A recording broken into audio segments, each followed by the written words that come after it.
Cause I don't give a fuck what you say. Yeah, I'ma do shit my way. 제가 발표할 종목은 이제 신세계 푸드이고, 처음에 이 기업을 선택한 이유는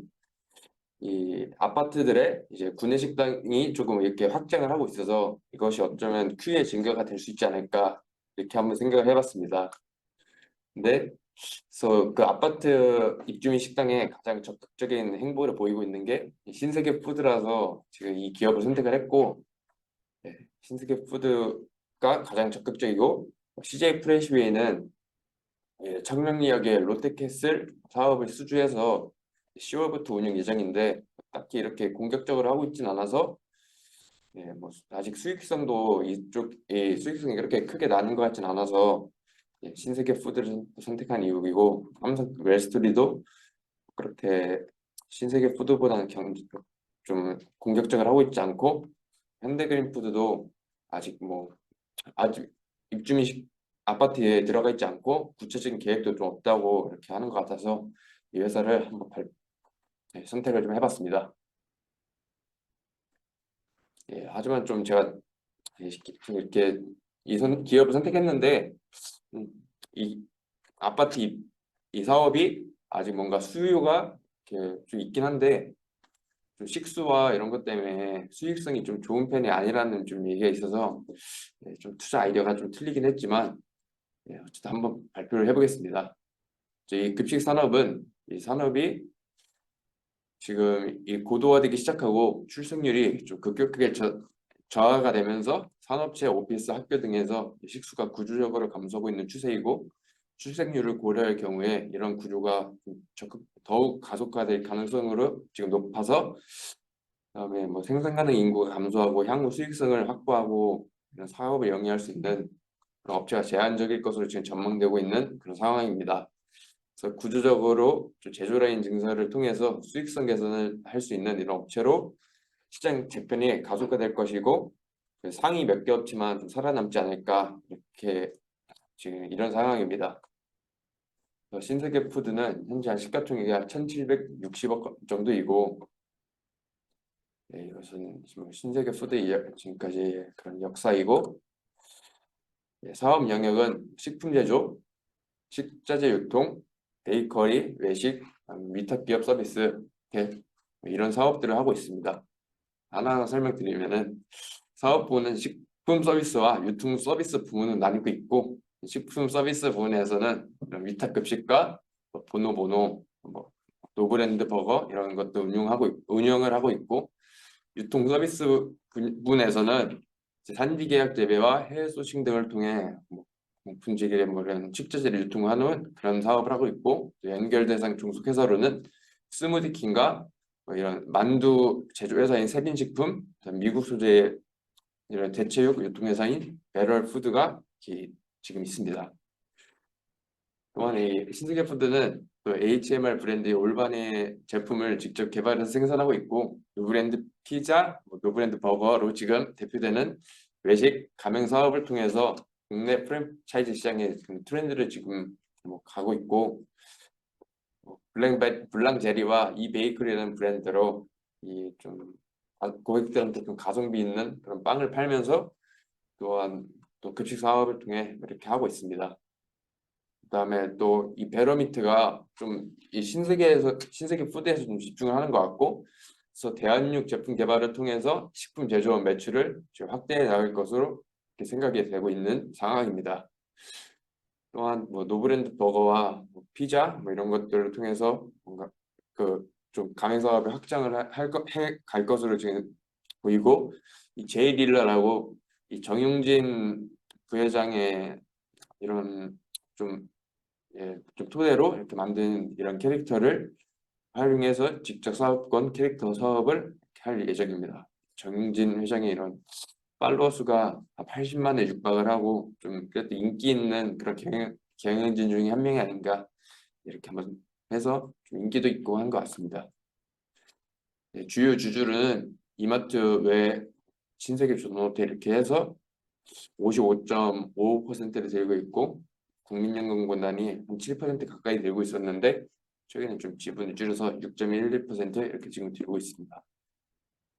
이분이 대표이사님이신데 예, 이분은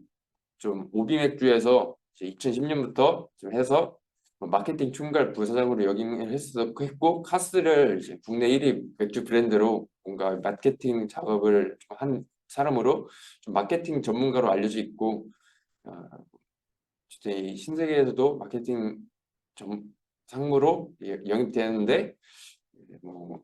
이 올반의 브랜드와 상품 기획, 그다음 노브랜드 버거의 기획, 마케팅 이런 걸 성공을 해서 이제 지난 이제 신세계 푸드의 대표로 이렇게 선임이 되었습니다. 하지만 좀 상황이 안 좋다 보니까 뭐 이제 좀 뭔가 경영을 잘하고 있나 이렇게 봤을 때는 뭔가 좀 신세계 푸드의 상황이 그렇게 좋진 않은 것 같은데 뭔가 이번에 김치를 또 한다고 했는 것 같아서 뭔가 좀 아무리 봐도 김치는 아닌 것 같은데 뭐 이런 생각이 전 개인적으로 들었고 뭐 주요 제품 및 서비스에서는 신세계 푸드 쪽에서 식품 서비스에서 한 40.8%, 유통 서비스에서 58.6%, 기타 매출에서 0.1%, 세린식품이 한 1.5%, 스무디킹이 0.5%, 뭐 이렇게 나왔습니다. 뭐 이것은 지배회사와 중소회사들의 그 영업이익과 이런 건데 세린식품도 원래 지금까지는 좀 돈을 열심히 벌어왔었는데 2022년에 좀 영업 적자를 기록을 했고 스무디킹은 한 7년 연속 이렇게 적자로 좀 힘든 상황인 것 같습니다.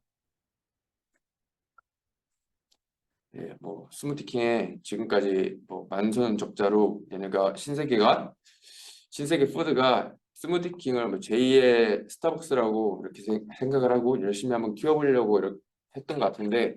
이게 좀 잘 안 됐던 것 같습니다. 근데 이제 국내 급식 시장 점유율에서는 2019년 자료인데 이게 한 7% 정도 이렇게 나오고 있고 그래서 한 5위 정도 이렇게 지금 비중을 차지하고 있습니다. 최근에 매출액이 5.9% 뛰었는데 영업이익은 직전 년 대비 마이너스 30% 정도 이렇게 기록을 했는데 뭐 이 주요 뭐 현대 그린푸드나 CJ 프레시바이 같은 회사들은 또 직전 년 대비해서 좀 성장을 했는데 얘네가 영업이 적자를 한 이유는 좀 사업 구조가 얘네는 B2C에 좀 집중을 했다 보니까 거기서 조금 기존에 그냥 유통만 하던 애들이랑 다르게 좀 원자재의 상승 영향을 좀 많이 겪어서 이제 영업 적자를 이렇게 받은 것 같습니다. 여기 보시면은 CJ 프레시웨어와 현대 그린푸드는 이제 기존 사업 부문별 경쟁력을 높이는 데 초점을 둔 반면에 신세계푸드는 기존 사업 B2C 사업 확대를 하면서 쪽에서 조금 사업이 많이 안 좋았던 것 같고 주된 원인은 B2C 사업의 원인이고 2016년에 이제 B2B에서 집중돼 있었는데 이제 B2C로 확대를 하면서 외식 사업을 열심히 키워보겠다고 이렇게 해서 열심히 했던 것 같은데 이런 비즈니스 모델이 이런 원부자재 가격 급등으로 인해서 식품 제조 부분에서 뭔가 원가를 좀 더 많이 받았고 실적 하락이 있었습니다. 지금까지 매출액을 보시면은 1조 2천억,